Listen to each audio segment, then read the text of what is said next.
भुवन जोशी करके एक 19 वर्षीय लड़का था, जिसको भीड़ ने जो है बुरी तरीके से कुचल करके मार डाला। तो इस पर आज जो है मैं यहाँ पहुँचा हूँ। उनके छोटे भाई है ना, उनके छोटे भाई गोकुल यहाँ पे हमारे बीच मौजूद हैं। तो गोकुल, आप हमें बताएंगे कि इस बीच क्या क्या हुआ, आप पूरी घटना के बारे में आप जानकारी देंगे हमें। सर, मैं उस टाइम घटना के समय हल्द्वानी में था। घटना के समय मैं यहाँ मौजूद नहीं था। जब घटना हुई उसके पश्चात दूसरे दिन मुझे कॉल आया मेरे घर से, मेरे बड़े भाई का, कि भाई उसे गया था वहाँ, तो उसकी जमानत करवानी है किसी लड़की के चक्कर में। तो लड़की के चक्कर में जब गया था तो मैंने बोला, भाई अगर मेरा भाई अगर ऐसा काम कर रहा है तो पुलिस उसको लाई है तो पुलिस उसको सजा दे, चाहे उसे फांसी में अंदर करे, चाहे उसको उम्र कैद करे, चाहे उसको 10 साल की सज़ा करे, उससे हमसे कोई दिक्कत नहीं है। आप उसे सज़ा देना अगर उसने जुर्म किया है तो। लेकिन जब थोड़ी देर बाद मेरे भाई का फ़ोन आया कि भाई तू घर आ जा, तेरे भाई की डेथ हो चुकी है। तो मैंने उससे जब पूछा कि मेरा भाई आखिर ऐसा क्या हुआ जो पुलिस ने मुझे बताया नहीं कि तेरे भाई की डेथ हो चुकी है, तू इधर आ जा। तो पुलिस मेरे घर बार बार मेरे घर जाती। सुबह से 9 बजे दरोगा जी गए, पता नहीं कौन दरोगा जी गए, मेरे पिताजी से बोला उन्होंने कि आपका बेटा वहाँ बंद है, आप उसकी जमानत कराओ।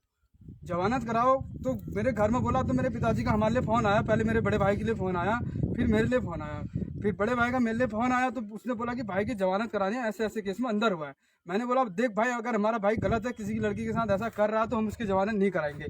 तो उनसे बोल देना कि जमानत नहीं कराएंगे, आप कुछ जो करना है अपनी कार्रवाई करो। ठीक है भैया। उन्होंने अपना काम किया, वो चले गए। फिर दोबारा आए मेरे घर में कि बोले कि भैया आप उसकी जमानत करवाओ। बार बार हमको फ़ोन आ रहे थे। मेरे घर में मेरे पिताजी की स्थिति ठीक नहीं है, मानसिक रूप से उनकी स्थिति ठीक नहीं है, दोनों पैर में उनके। तो उसके बाद बोले कि चलो हम आपको उठा के जाएंगे वहाँ, उसकी जमानत कराओ। देखो भैया, अगर जमानत करवानी थी तो उतने प्रेशर पे क्यों करवा रहे थे? आखिर हमें इस चीज़ का जवाब चाहिए। और उसके बाद जब मैं घर को आ रहा था तो मेरे को रास्ते में बहुत सारी वीडियो आने लगी। उसके बाद जब हमें पता चला, वीडियो ऐसी आ रही थी कि पूरा गांव मिलके मार रहा था। और उसके बाद जब मुझे एक वीडियो मिली कि उस वीडियो में वो मेरे भाई का इंटरव्यू ले रहे हैं, ऐसे ले रहे हैं कि जैसे कोई न्यूज एजेंसी वाला उसका इंटरव्यू ले रहा है। उससे बोल रहे हैं और लड़की से बोल रहे हैं कि लड़की की फोटो मत दिखाना इससे। उसका इंटरव्यू लिया, वो सीधे बोल रहा है कि भाई इसकी माँ ने और इसने मुझे बुलाया था। हाँ, असल में यही है कि उसकी माँ ने और उसने बुलाया था उसे। वो सारी रिकॉर्डिंग उसके फ़ोन पे पड़ी है, उसके साथ जो जसप्रीत गवाह है उसके पास भी पड़ी है। उसकी लड़की ने उसे बुलाया तो वहाँ आके उसको मुकर गई, बोले कि भैया मैं इसको जानती नहीं हूँ। बोले कि उससे पहले से उसका लव था, लव के चक्कर में उसने उसको मरवा दिया। जब वो गांव में पहुंचा तो उससे मिलने आई। अगर उसका घर जहाँ सलपड़ स्कूल पर मेरे भाई को मारा गया, उससे उसका घर कुछ भी नहीं तो 500 मीटर की दूरी पर बताया जा रहा है। ठीक है। अगर वो लड़की उसको जानती नहीं थी तो सलपड़ स्कूल पर क्यों आई? मुझे इस चीज़ का जवाब चाहिए दनिया पुलिस से। जो दनिया पुलिस आज हमारे साथ अन्याय कर रही है, जो उन मुजरिमों को बचाने की कोशिश कर रही है, आखिर किसके दबाव में कर रही है? हम तो यही चाह रहे हैं कि क्या कहते हैं, जो कातिल हैं वो एक भी ना बचे। जिन्होंने मार रखे वो सब बंद हो, और अभी तक बंद नहीं हो पाए। तो यहाँ पर मृतक के भाई का कहना है कि जो दनिया पुलिस उनके साथ नाइंसाफी कर रही है और वो राजनीतिक दबाव में जो है काम कर रही है, और मृतक के साथ नाइंसाफी हो रही है। और इसके साथ साथ इनका मानना है कि जो मृतक की मृत्यु जो है पुलिस कस्टडी में हुई है, तो ये भी जो है एक बहुत बड़ा सवाल पैदा करता है। आखिर पुलिस कस्टडी के अंदर एक व्यक्ति की जब हिरासत में है तो कैसे मृत्यु हुई? क्या पुलिस प्रशासन के पास जो उसको हॉस्पिटल ले जाने के लिए वक्त नहीं था? क्या पुलिस प्रशासन के पास जो है क्या पुलिस प्रशासन जो है इसके बारे में जो है एक तरीके से उनके कान में जूं तक नहीं रहेगी? ये जो है बहुत बड़ा सवाल है हम सब लोगों के लिए। एक मॉब लीचिंग का केस यहाँ पे हुआ है, और जिसमें कहा जा रहा है यहाँ के लोगों के द्वारा, मृतक के भाइयों के द्वारा, उनके सगे संबंधियों के द्वारा, कि उनके द्वारा जो है बहुत बड़ी नाइंसाफी की गई है। और पुलिस के द्वारा कहीं ना कहीं इसके लिए भी जो है दनिया पुलिस प्रशासन इसके लिए जिम्मेदार है, उसकी मौत के लिए, ऐसा इनका मानना है। और पुलिस कस्टडी में उसकी मृत्यु हुई है जैसा कि इनका मानना है। अगर 4 दिन के अंदर उनकी गिरफ्तारी नहीं हो पाती है तो हम उग्र आंदोलन के लिए हम धरना देंगे।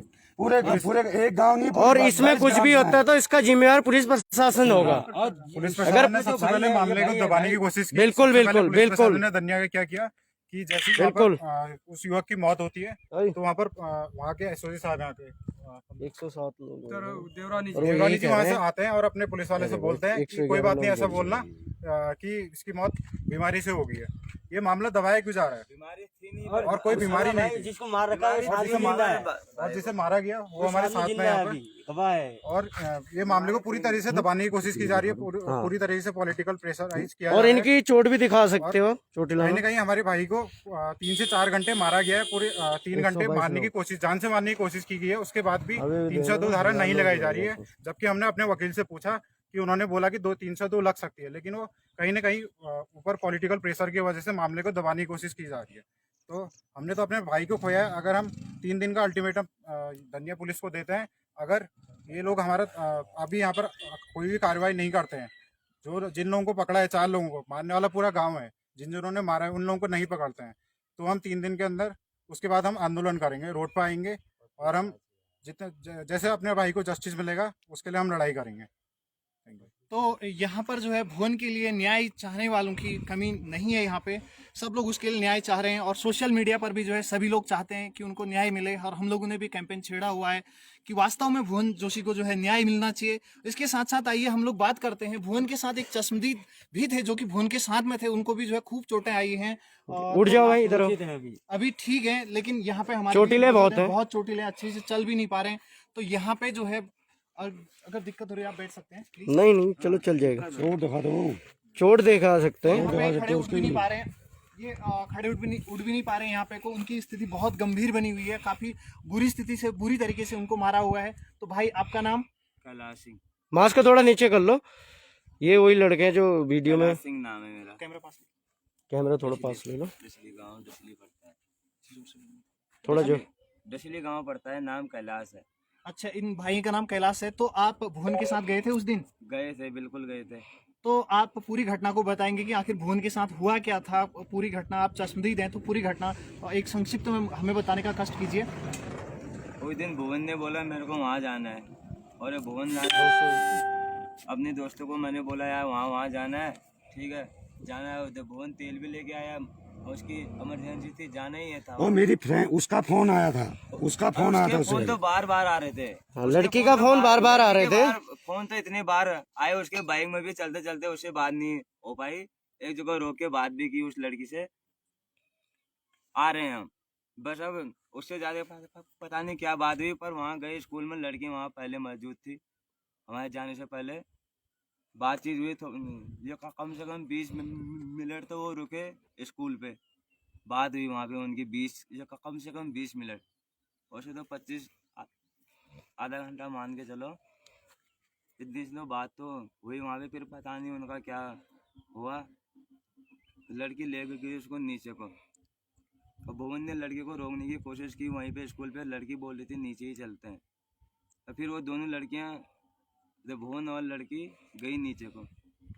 उसके बाद फिर वहाँ गोड में, अब पता नहीं है बंजर सा घर था, उधर लेके गई थी लड़की उसे, बस। अच्छा, उतने में फिर घटना कब से कब हुई आया वहाँ पे, एक ये बताओ। आया बंदा, वो हरीश नाम तुम्हें कब हॉस्पिटल ले जाया गया पुलिस प्रशासन द्वारा, ये सब बताओ। उसने गांव वालों को फोन करके पूरा गांव इकट्ठा कर दिया, वहाँ पे भुवन को घेर लिया इन्होंने। भुवन ने भागने की कोशिश की, इन्होंने फिर भी खींच लिया, और ये फिर मेरे पीछे पड़े, फिर मेरे को भी खींच लिया इन्होंने।